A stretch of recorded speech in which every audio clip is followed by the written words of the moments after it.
महाराष्ट्र के अकोला में बैद बिरादरी से ताल्लुक़ रखने वाले इन मुस्लिम तलबा व तालिबात और नौजवानों को एजाज़ से नवाजा गया, जिन्होंने अपने अपने मैदानों में नुमायां कामयाबी दर्ज की। समाजी कारकुन तारिक खान की जानिब से होटल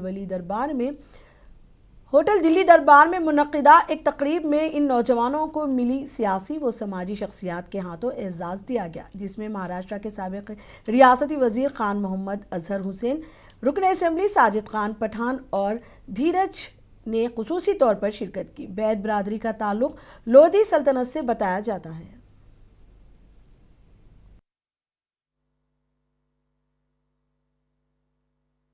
इस प्रोग्राम को लेने का मकसद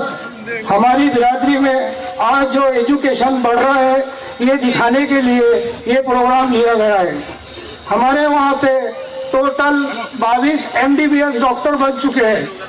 36 इंजीनियर बन चुके हैं, 28 टीचर जो एजुकेशन